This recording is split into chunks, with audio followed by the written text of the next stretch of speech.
Jangan pernah berhenti belajar, karena hidup tak pernah berhenti untuk mengajarkan.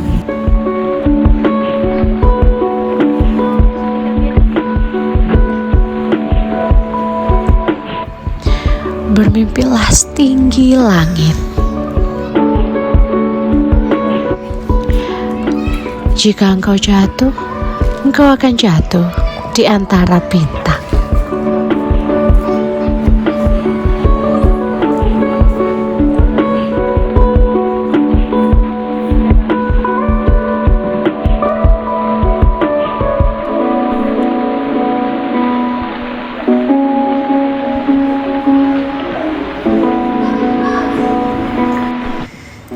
Selamat jumpa para rekan-rekan semuanya. Kita berjumpa lagi pada aksi nyata modul 1.4 tentang budaya positif. Dalam modul 1.4 ini, kita semua diajak untuk menjelajahi dan lebih memahami budaya-budaya yang ada di dunia pendidikan hingga mengakar pada praktik di sekolah.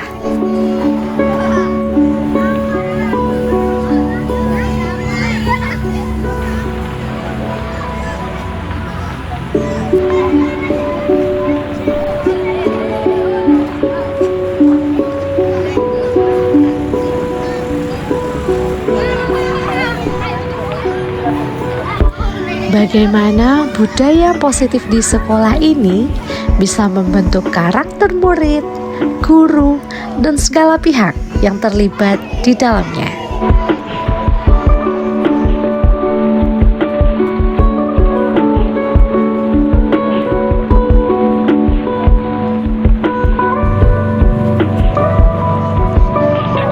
Selain itu, kita semua juga belajar bagaimana memproses disiplin positif dalam budaya sekolah yang nantinya akan menjadi perubahan baru yang menggerakkan seluruh komponen sekolah.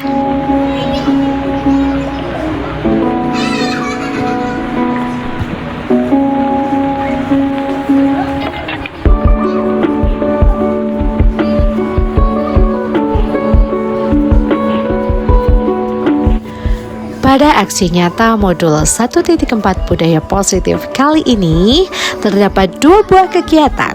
Yang pertama adalah membuat keyakinan kelas bersama dengan seluruh warga kelas. Dan yang kedua adalah melakukan pengibasan budaya positif kepada rekan sejawat di SD Negeri 1 Tambarjo dan sekaligus kepada rekan komunitas praktisi.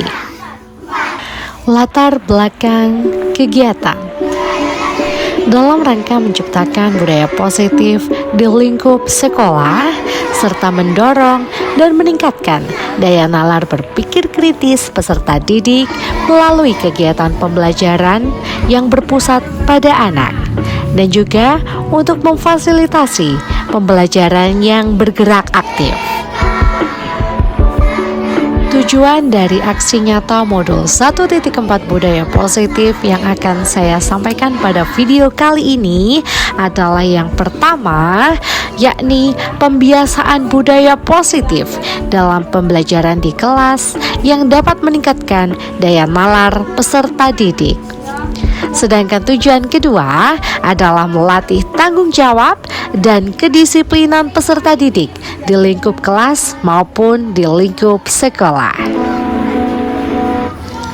Untuk mengetahui sejauh mana kegiatan ini sudah dilakukan dan mengontrol aksi nyata agar terarah dan sesuai dengan tujuan yang akan dicapai, maka digunakan tolak ukur sebagai berikut. 1. Peserta didik mampu berkreasi. Peserta didik mampu membuat karya kreatif dengan bimbingan ataupun tanpa bimbingan dari guru dalam pembelajaran. 2. Peserta didik menunjukkan sikap yang aktif dalam pembelajaran.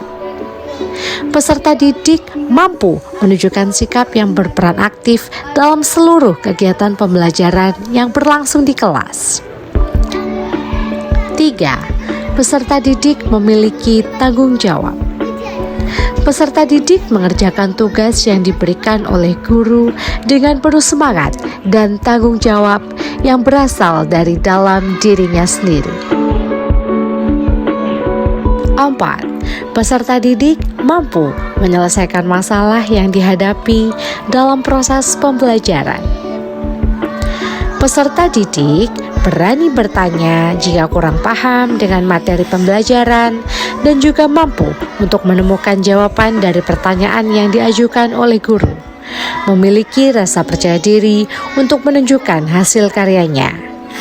Mau dan mampu untuk menemukan solusi atas masalah yang dimilikinya. Berikut adalah dokumentasi pembuatan keyakinan kelas pada kelas 3 SD Negeri 1 Tambarjo, Kecamatan Sumbergempol, Kabupaten Tulungagung. Keyakinan kelas adalah sesuatu yang diyakini bersama yang berasal dari penyatuan pikiran untuk menjadi nilai-nilai kebaikan untuk diturunkan di kelas-kelas. Pada kegiatan ini, seluruh siswa terlihat berperan aktif untuk membentuk suatu keyakinan kelas yang mereka inginkan. Mereka dengan semangat menempelkan keyakinan kelas yang telah mereka buat kepada pohon literasi yang mereka buat bersama pada hari sebelumnya. Dengan adanya suatu keyakinan kelas, diharapkan dapat menciptakan pembelajaran yang efektif, nyaman, dan menyenangkan sesuai dengan impian peserta didik.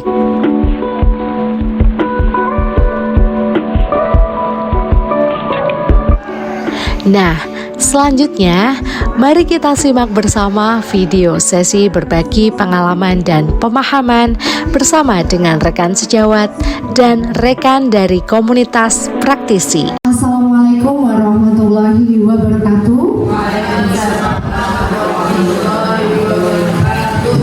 Puji syukur marilah kita panjatkan atas kehadiran Allah Subhanahu wa taala yang mana atas rahmat dan karunia-Nya kita semua bisa berkumpul di gedung SD Negeri 1 Tambarjo, Kecamatan Sumbergempol, Kabupaten Tulungagung. Sebelum kita memulai sesi berbagi modul 1 guru penggerak pada siang hari ini, perkenankan saya untuk menyampaikan sebuah pantun. Kita pantun dulu ya.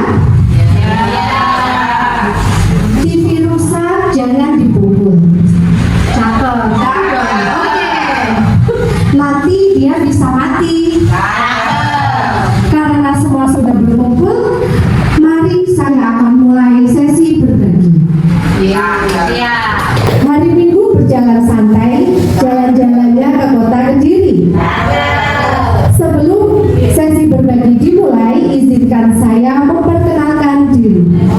Ya, saya adalah Rizky Oktavia Permana Putri dari SD Negeri 1 Tambarjo yang pada saat ini merupakan calon guru penggerak angkatan 7 dari Kabupaten Tulungagung.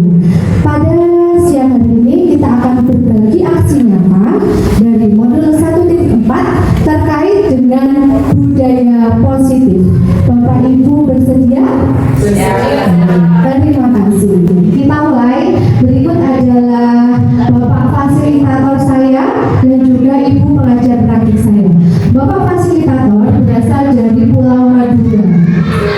Sedangkan Ibu pengajar praktik merupakan kepala sekolah dari TK Bendel Jati Kulon.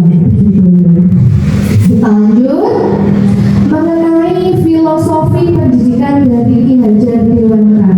Bapak Ibu, tahukah Anda pada saat ini sering kali kita mendengar istilah merdeka mengajar, Padahal merdeka mengajar ini yang utama digaung-gaungkan adalah ini, filosofi pendidikan Ki Hajar Dewantara, yang mana di dalamnya KHD membedakan kata pendidikan dan pengajaran dalam memahami arti dan tujuan pendidikan. Menurut KHD, pengajaran adalah bagian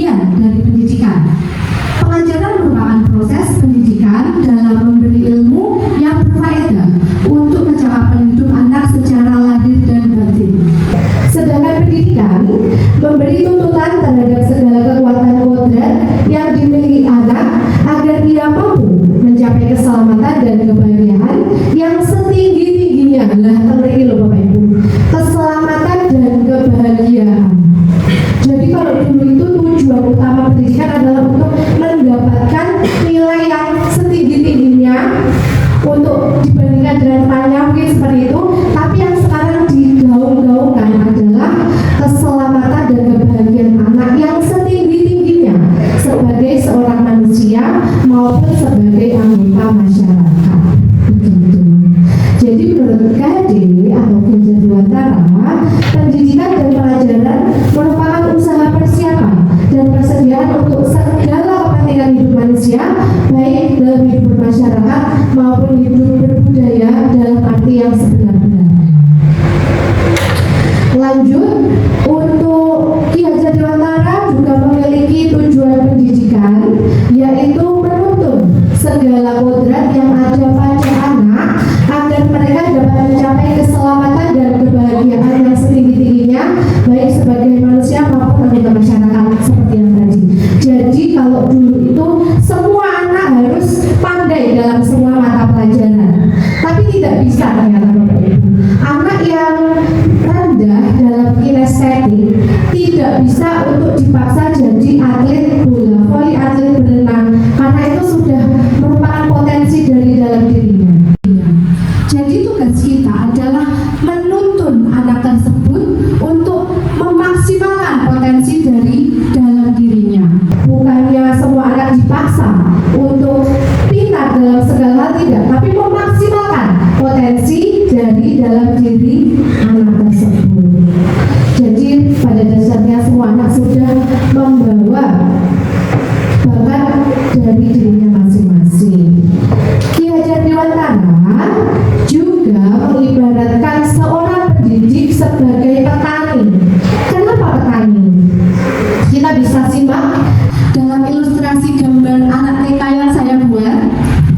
Jadi pendidik di sini dia meramu racikan-racikan untuk membuat hasil panennya itu terbaik. Apa saja yang mempengaruhi dalam hasil panen tersebut?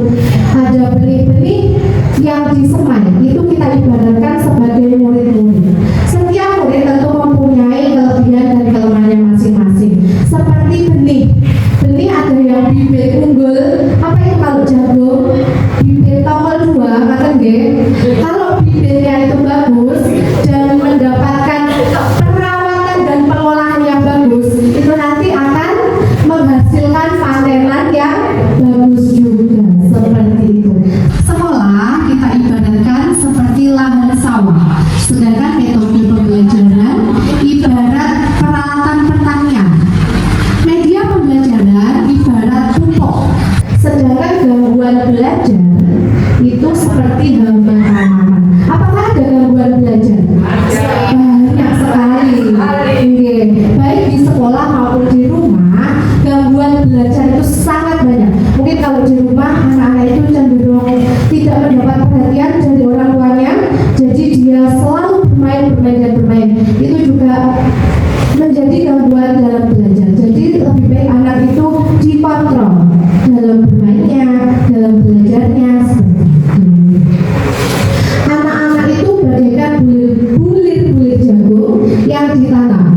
Bila biji jagung ditempatkan di tanah yang subur dengan mendapatkan sinar matahari dan pengairan yang baik, maka bibit jagung yang kurang baik dapat tumbuh dengan baik karena mendapatkan perhatian dan perawatan dari petani.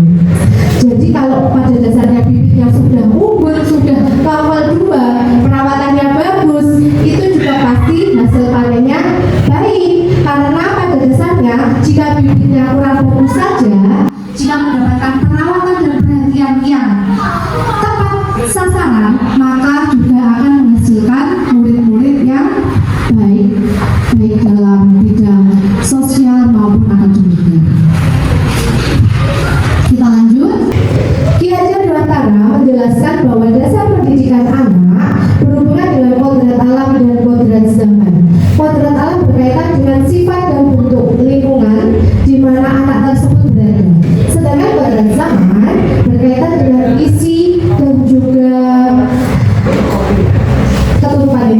berkaitan dengan isi dan juga irama. Ya, saya ingat. Filosofi KHD ini mengingatkan kepada kita sebagai pendidik bahwasanya pendidikan anak sejatinya menuntun, bukan menuntun anak pada kekuatan kodratnya sesuai dengan kodrat alam dan kodrat zaman. Seperti yang baru saja kita lalui kemarin Bapak Ibu, saat kita menghadapi pandemi COVID-19, kita dihadapkan dengan kodrat alam dan kodrat zaman yang berubah secara drastis. Sedangkan kita sebagai pendidik belajar tatap muka saja masih banyak kekurangannya, gitu benar. Dan pada saat COVID-19 kita dipaksa dan harus bisa bagaimana cara kita mendidik anak-anak di tengah situasi dan pandemi yang sangat tidak karuan seperti ini. Walaupun dengan tertatih-tatih, ternyata kita bisa Bapak Ibu. Alhamdulillah sekarang COVID-19 sudah kita lalui bersama-sama dan pembelajaran tatap muka juga sudah kita mulai, sehingga kita bisa lebih maksimal dalam menyampaikan ilmu kepada anak-anak. Kemarin Bapak Ibu ada yang memiliki kendala apa tidak pas pembelajaran COVID-19? Banyak sekali kendalanya. Uang tatap muka saja nanti siang lupa kok, tadi pagi belajar dari yang pagi apalagi pakai Zoom. Tapi walaupun dengan tertatih, ternyata Bapak Ibu guru semua bisa. Kita lanjut ke materi modul 2 dari benar saya. Nilai guru penggerak. Dalam guru penggerak ada nilai-nilai yang kita maksimalkan untuk pembelajaran sehari-harinya. Ada nilai berpihak pada murid, reflektif, mandiri, kolaboratif, dan juga inovatif. Bagaimana penerapannya? Nah, berpihak pada murid yaitu merancang dan menerapkan pembelajaran yang selalu mengutamakan kebutuhan dan perkembangan murid sesuai dengan kodrat alam dan kodrat zaman. Yang sudah saya lakukan adalah membuat kesepakatan kelas, merancang dan juga melaksanakan pembelajaran yang menyenangkan, serta menjadi motivator yang baik bagi peserta didik. Dan semua ini, kegiatan ini tentunya adalah berpusat dan berpihak kepada murid. Nilai yang kedua adalah reflektif.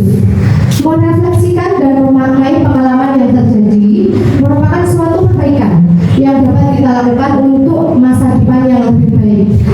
Jadi kita sebagai Bapak Ibu guru itu harus reflektif Bapak Ibu. Apa itu reflektif? Kalau bahasa saya itu dua aku tidak ingin jangan sudah sebagai pendidik itu kita malah selalu benar, selalu merasa benar, itu kita nanti malah tidak bisa mengupgrade diri kita sesuai perkembangan zaman. Jadi kalau kita senantiasa memiliki pola pikir reflektif, nanti kita bisa mengikuti perkembangan zaman dan dapat memberikan pengalaman pembelajaran kepada anak yang semakin hari semakin baik. Oh iya, kemarin pembelajaranku itu begini, ternyata kurangnya begini ya. Bisa juga kita merefleksikan diri bersama teman sejawat. Oh, kamu pembelajarannya begitu ya, sepertinya kalau diterapkan di kelasku juga baik. Kemudian dengan Bapak Kepala Sekolah dan rekan-rekan lain, kita bisa bersama-sama merefleksikan untuk menjadi diri yang lebih baik, begitu. Nah, kita lanjut untuk reflektif yang sudah saya lakukan bersama anak-anak, yaitu evaluasi, umpan balik, dan juga tindak lanjut setiap harinya. Kemudian menanyakan perasaan dan harapan peserta didik terkait pembelajaran. Dan yang ketiga adalah meminta saran untuk perbaikan ke depannya. Jadi anak didik itu kekurangannya seperti apa, kemudian kita menemukan solusi bersama-sama atas masalah dari yang dihadapi saat pembelajaran tersebut. Nilai selanjutnya adalah mandiri. Memiliki motivasi yang tinggi dan mendorong diri sendiri untuk bergerak, menemukan inovasi dan perubahan yang lebih baik dalam dunia pendidikan. Nah, sedangkan hal yang sudah saya lakukan saat ini adalah mengikuti komunitas praktisi dan pelatihan. Kemudian membuat desain pembelajaran dan alat peraga dengan kemampuan sendiri. Kalau sebelumnya mungkin Bapak Ibu ada yang pesan alat peraga.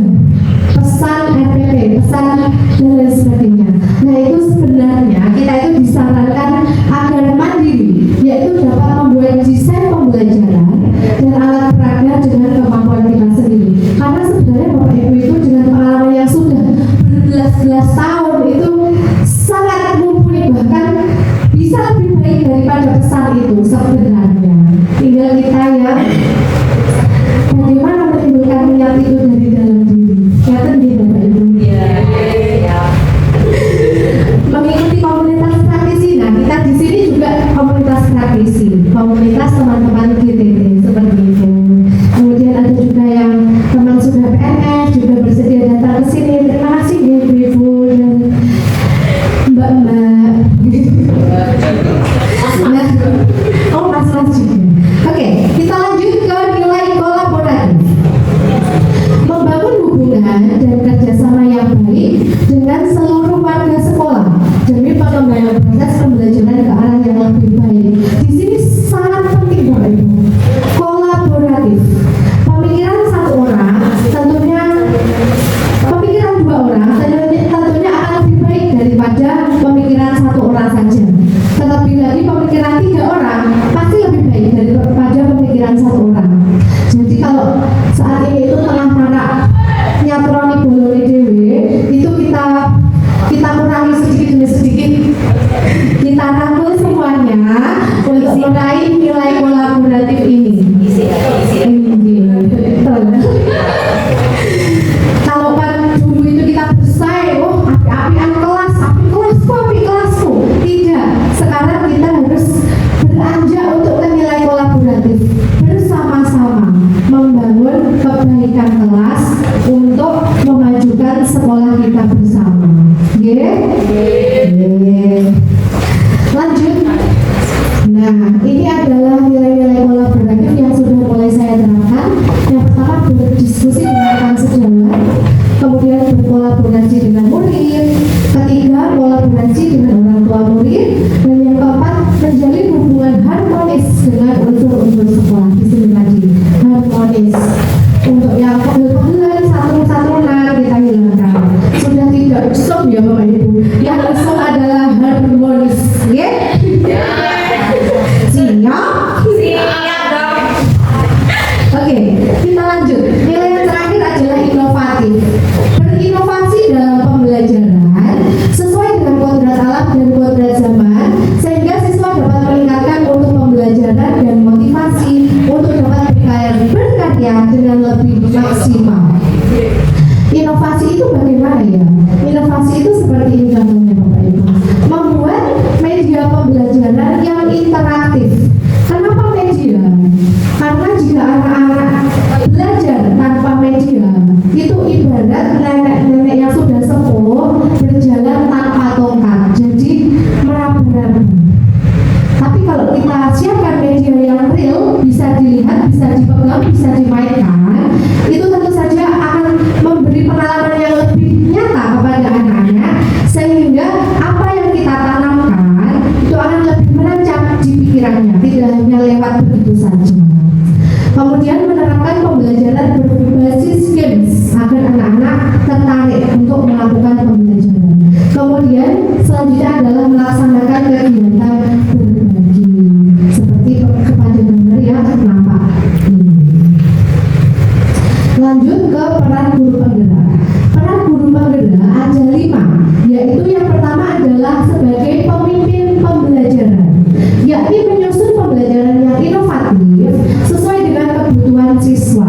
Jadi bukan lagi kita menganut buku, kaku pada buku, tetapi kita memperhatikan kebutuhan siswa yang kita hadapi setiap harinya. Karena buku itu yang mencetak biasanya dari Yogyakarta, Solo atau di mana. Tapi kita hidup di Tulungagung dengan anak-anak kondisinya seperti yang kita hadapi setiap harinya itu. Jadi kita bisa mengembangkan pembelajaran sesuai dengan kebutuhan siswa. Kemudian yang kedua, menjadi coach bagi guru lain, memberikan bimbingan atau pendampingan ke rekan guru untuk melakukan pembelajaran yang berpihak pada siswa. Jadi seperti kita saat ini yang kita lakukan adalah sesi berbagi. Itu bukan menggurui, ngapunten Bapak Ibu, ulang masih belajar juga. Di sini kita belajar dan berbagi pengalaman dan pemahaman bersama-sama.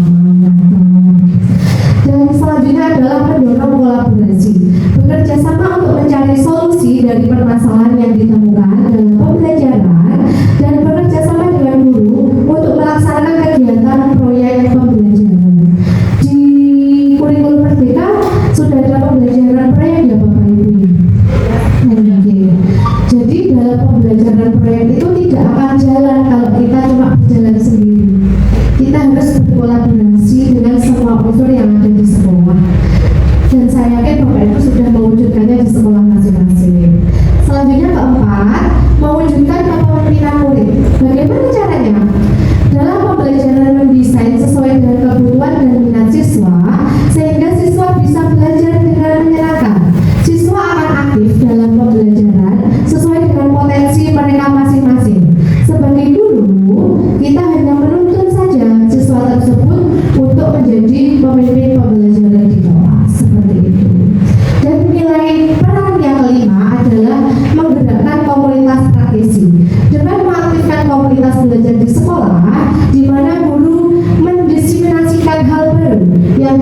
di setiap mengikuti pelatihan atau workshop, berkolaborasi dengan rekan untuk membagikan praktik baik yang sudah dilakukan dalam pembelajaran sehingga bisa dijadikan referensi rekan di sekolah.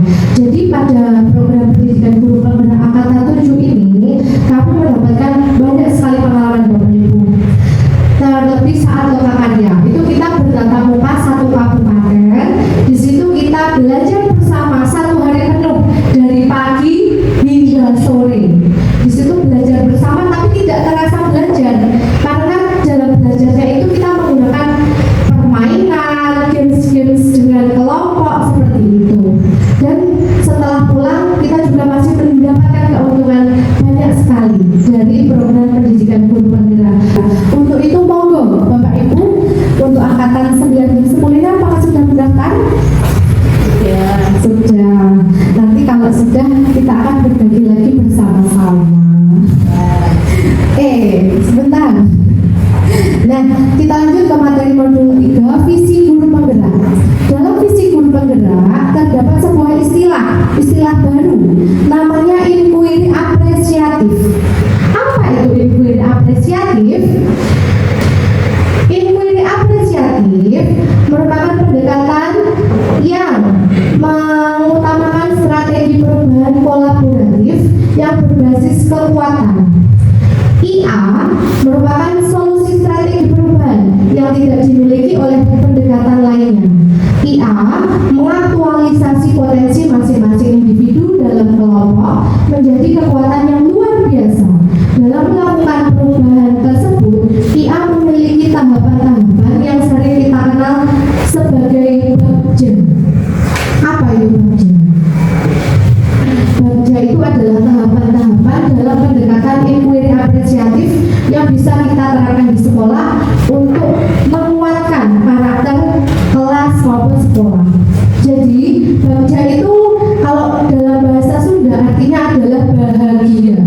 Tapi dalam inquiry apresiatif merupakan tahapan-tahapan yang terdiri dari buat pertanyaan, kemudian ambil pelajaran, gali mimpi, jabarkan rencana, dan atur eksekusi.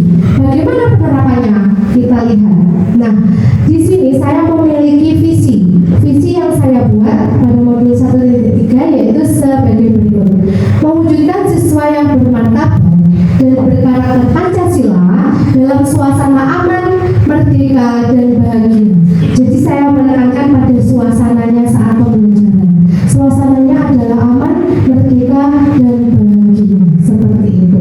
Nah, indikator tercapaian visinya yang pertama yaitu inovatif, memiliki ide-ide menarik terkait pembelajaran. Yang kedua kreatif, memiliki kecakapan dan keterampilan untuk bereksperimen. Dan yang ketiga berprestasi. Sebentar. Mampu mengembangkan kemampuan diri dengan maksimal. Keempat, percaya diri, berani mengutarakan ide dan gagasan dengan santun. Dan yang kelima, merdeka, belajar tanpa beban. Selama ini kita belajar terbebani, terbebani atau tidak? Ini kita berusaha di sini kita tekankan, belajar tanpa beban, namun dapat maksimal dalam menemukan talenta diri. Kemudian nilai yang keenam adalah toleransi, yaitu menghargai sesama tanpa membeda-bedakan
pelan-pelan kita rubah mindset kita untuk menjadikan sekolah sebagai student well-being.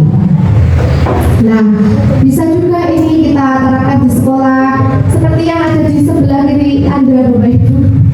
Itu salah satu contoh usaha agar anak-anak tetap nyaman untuk berada di kelas, berada di sekolah, sehingga dia tidak merasa tertekan dalam menuntut ilmu, bisa bermain dakon bersama teman, bermain bola bekel.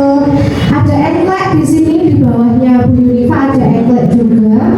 Bermain lompat tali bersama, bermain semuanya bisa kita lakukan agar anak-anak memiliki rasa yang tidak tertekan tanpa beban dalam menuntut ilmu. Ini yang sudah saya terapkan di kelas saya, perwujudan student well-being bagi murid di SD Negeri 1 Tambakrejo. Jadi seperti kelas 3 ada materi melipat pakaian. Nah, di sini saya bawakan baju. Itu dia ternyata senang daripada hanya membayangkan dan melihat gambar yang ada di buku. Ternyata dia senang juga. Terus ini untuk sayur, lahan sayur kita buat bersama-sama menjadi lucu-lucu seperti itu. Jadi anak-anak yang membenci sayur, dia akan bertanya dan ingin tahu kenapa kok saya buat mainan ini. Dia akan bertanya-tanya, bajunya seperti apa Bu? Kemudian di sini bagiannya warna apa? Dia akan tertantang untuk mengetahui apa itu sayur. Ternyata seperti itu, Bapak Ibu. Nah, kita lanjut untuk di sini. Nah, budaya positif. Budaya positif adalah suatu pembiasaan yang bernilai positif. Di dalamnya mengandung sejumlah kegiatan yang mampu menumbuhkan karakter murid. Nah, ternyata sebagai manusia itu dalam menerapkan budaya positif juga dipengaruhi oleh 5 kebutuhan dasar manusia. Apa saja 5 kebutuhan dasarnya? Yang pertama adalah kebebasan. Kebebasan untuk menyatakan apa yang dia rasakan. Kemudian kedua adalah kasih sayang dan rasa diterima. Jadi dalam memenuhi kebutuhan kedua ini, murid membutuhkan perhatian dan juga motivasi agar mereka tetap mau untuk mendengarkan apa yang instruksi dari kita. Kemudian yang ketiga adalah penguasaan, kendali untuk memposisikan dirinya dalam berbagai situasi. Keempat, pemenuhan hobi atau kesenangan. Dan yang kelima adalah kebutuhan bertahan hidup, misalnya kesehatan, pakaian, rumah, dan juga makanan. Jadi saat kita menyuruh murid untuk disiplin, tapi ternyata dia melanggar, itu pasti karena ada dari 5 kebutuhan ini yang murid belum terpenuhi. Misal, ada anak yang terlambat. Nah, kenapa kok bisa terlambat? Kita marah-marah kalau dulu zaman dulu. Marah-marah, kenapa terlambat? Seharusnya kamu sebagai murid begini, begitu, begini. Nah, ternyata itu dia ada kebutuhannya yang belum terpenuhi, Bapak Ibu. Mungkin belum makan, atau mungkin pakaiannya itu belum layak untuk dipakai, belum disetrika oleh ibunya, seperti itu. Kemudian ada juga anak yang ini selalu saja caper. Ada ya di kelas. Itu ternyata karena ini dia membutuhkan kasih sayang dan rasa diterima. Jadi sebagai guru, ya sama-sama belajar lagi. Saya juga belum mampu menerapkan ini semua, tapi kita akan menuju ke situ bersama-sama. Sebagai seorang guru, kita dikehendaki untuk mampu memenuhi kebutuhan anak sebagai berikut. Bukan memenuhi, membimbing anak dan memposisikan diri agar anak bisa terpenuhi kebutuhan-kebutuhannya ini. Ini tidak hanya anak, semua manusia pada dasarnya memerlukan 5 kebutuhan dasar ini. Betul gitu? Sebagai ibu-ibu memerlukan kasih sayang dan rasa diterima apa betul? Kalau bapak-bapak membutuhkan apa betul?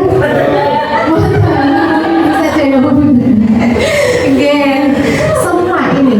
Jadi jika kelima hal ini sudah berusaha kita penuhi, insya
diberi 100 juta, 1 miliar, ternyata kita tidak mau membukanya karena kita yang mengendalikan diri kita sendiri.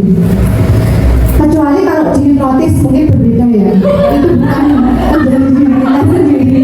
Tapi selama kita masih sadar, selama kita masih punya kemampuan untuk mempertahankan apa itu yang ada dalam genggaman kita, ternyata apapun yang dilakukan oleh si B, kita tetap tidak mau membukanya.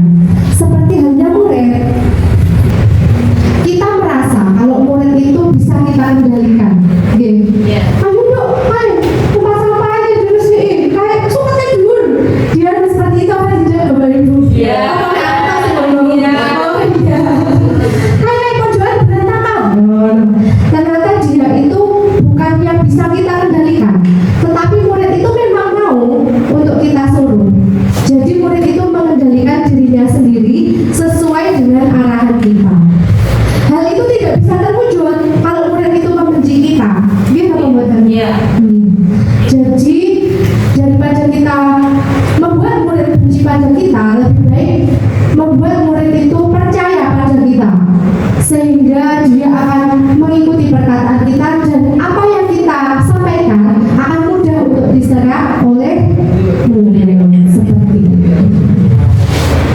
Nah, di sini dalam modul 1.4 kita juga diberi bekal tentang 5 posisi kontrol bullying. Apa saja? Kita saat ini sudah berada pada tahap mana ya? Coba kita simak bersama-sama.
kita mengambil posisi kontrol sebagai manajer. Bagaimana? Yaitu posisi di mana guru berbuat sesuatu bersama dengan murid. Jadi muridnya dilibatkan, mempersilahkan murid mempertanggungjawabkan perilakunya, mendukung murid agar dapat menemukan solusi atas permasalahannya sendiri. Contohnya, misal ini ada Fajar nonton bola hingga malam, akhirnya tertidur di dalam kelas. Jadi ada percakapan di dalamnya, melibatkan murid. Ibu di sini bukan bermaksud menyalahkanmu. Mari kita cari penyelesaiannya sama-sama ya. Ayo kita pikirkan apa yang bisa kamu lakukan untuk memperbaiki situasi ini. Jadi anak-anak diajak untuk menemukan solusi dari masalahnya sendiri, bukan kita yang selalu mencarikan solusi dari masalah tersebut. Iya Bu, saya tidak akan menonton bola malam-malam lagi. Saya bisa nonton siaran ulangnya di YouTube agar tidak mengantuk saat di kelas lagi. Jadi dia, oh iya, menemukan sendiri. Sedangkan kita tidak tahu kalau siaran bola itu ada siaran ulangnya di YouTube. Yang tahu adalah Fajar sendiri. Jadi dia bilang sendiri, oh aku bisa gini Bu ternyata, biar tidak bangkok lagi, biar tidak tidur di dalam kelas. Ya, bagus, kamu sudah menemukan solusi agar tidak melanggar keyakinan kelas lagi. Jadi diingatkan keyakinan kelas. Kan sebelumnya kita sudah membuat keyakinan kelas untuk ditempel di kelas seperti yang ada di sebelah kanan di pohon-pohon itu keyakinan kelas yang sudah saya buat bersama anak-anak. Jadi mereka membuat sendiri apa saja yang boleh dilakukan di dalam kelas, apa yang tidak boleh, itu mereka terlibat. Nah, bagus Fajar, kamu sudah bisa introspeksi diri. Iya Bu, jadi dia sudah suka dengan solusi karena dia sendiri yang menentukan solusi tersebut. Nah, dari tahap-tahap penyelesaian pada bagian kontrol manager tadi, ternyata kita mendapat tahapannya kita kenal dengan segitiga restitusi. Langkahnya ada 3, yaitu yang pertama menstabilkan identitas, yang kedua validasi tindakan yang salah, dan selanjutnya adalah menanyakan keyakinan. Di sini tahap-tahapnya bisa kita lihat lebih jelasnya. Menstabilkan identitas tahap yang pertama. Yang bisa kita lakukan, melakukan pendekatan secara individual kepada murid yang bersangkutan. Kemudian ngobrol dengan santai agar murid yang bersangkutan merasa nyaman untuk bercerita. Kemudian dilanjutkan dengan membangkitkan rasa percaya diri murid agar dia tidak rendah diri. Di sini poinnya. Kalau dihukum, dicaci, dimaki, dia akan rendah diri, akan membenci dan lain sebagainya. Setelah itu, setelah identitasnya kita stabilkan, kita lanjut ke tahapan yang kedua, yaitu memvalidasi tindakannya yang salah, yaitu dengan menanyakan alasan atas perbuatan murid tersebut. Kemudian mencari alternatif dan solusi dari permasalahannya bersama-sama. Setelah dia menemukan solusi, kita kaitkan lagi dengan keyakinan kelas yang sudah dibuat. Keyakinan itu kan ibarat pegangan yang teguh gitu Bapak Ibu. Jadi dia pasti akan mengingatkan kembali keyakinan kelas yang telah disepakati, menggali keinginan diri dari murid tersebut, kemudian memberikan motivasi agar murid tersebut mencapai keinginannya. Nah, terima kasih. Sekian sesi berbagi pada siang hari ini. Kemudian kita akan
positif dapat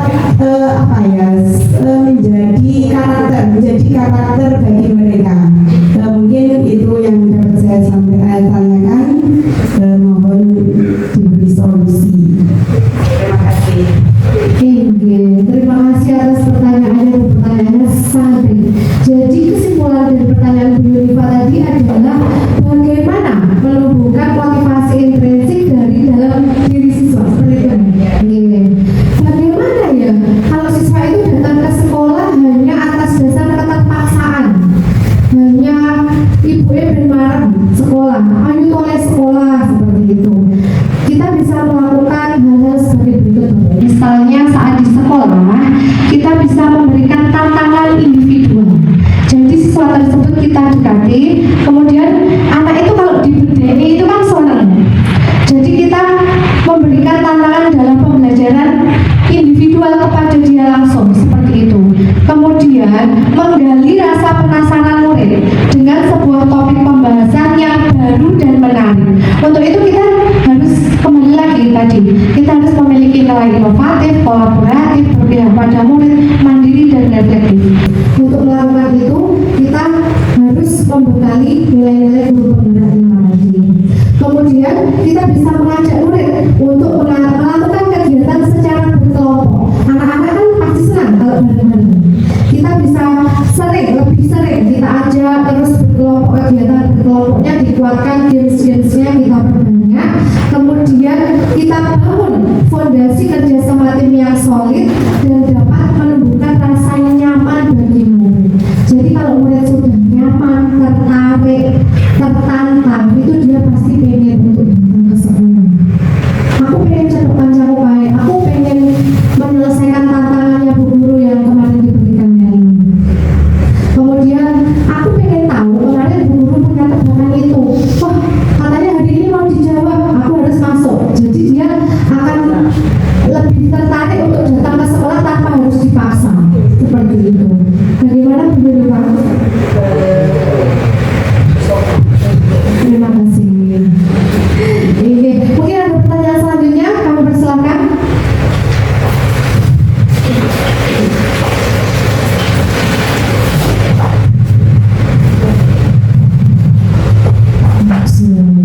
Assalamualaikum warahmatullahi wabarakatuh.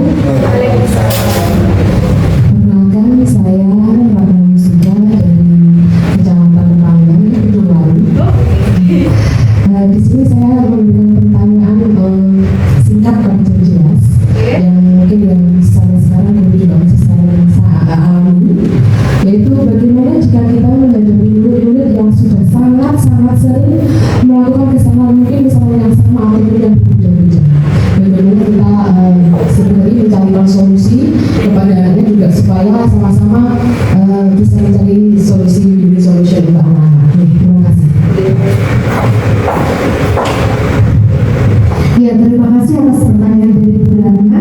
Jadi murid itu sudah melakukan kesalahan yang berulang-ulang di balik masjid panggung sesuai ngono nek koten gitu. Ini. Jadi kuncinya adalah kolaborasi. Jadi setelah kita melakukan segitiga diskusi yang saya sampaikan tadi, ternyata tidak berhasil pada anak, kita bisa berkolaborasi. Contohnya dengan wali murid. Jadi perkembangan anak di rumah seperti apa kita pantau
bisa sukses untuk menerapkannya di sekolah.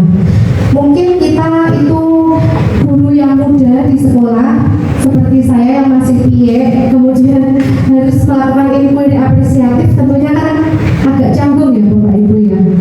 Masa kita mengajak gitu, ayo Pak, ayo, kan agak gimana ini, kurang sopan mungkin ya. Itu kita bisa mulai melakukannya dari diri kita sendiri, mulai dari diri. Jadi kita merubah diri kita sendiri. Contohnya, misal di dalam kelas ada anak yang kurang senang membaca. Kalau kita mengajak keseluruhan kelas, mungkin kita merasa sungkan. Kita bisa mulai dari diri kita sendiri. Contohnya saya membuatkan sudut literasi di belakang jendela.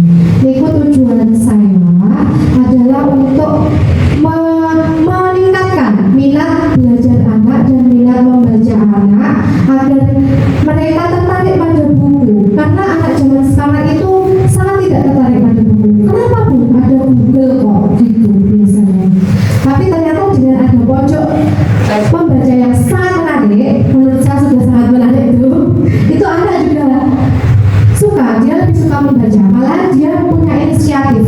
Bu, saya bawa buku ya besok, Bu, buku saya baru mau saya taruh di sekolah, seperti itu. Jadi untuk melakukan inquiry apresiatif agar bisa sukses, namun dengan tantangan-tantangan senioritas yang ada di sekitar kita, kita bisa memulai hal-hal tersebut dari diri kita sendiri terlebih dahulu. Nanti teman-teman rekan sejawat tentunya juga akan bertanya, tapi kok Api belinya di mana? Nanti akan menular kemana-mana, ke kelas utaranya, ke kelas selatannya, seperti itu. Bagaimana Bapak? Oke, terima kasih. Bapak Ibu, terima kasih atas waktu dan kesempatannya pada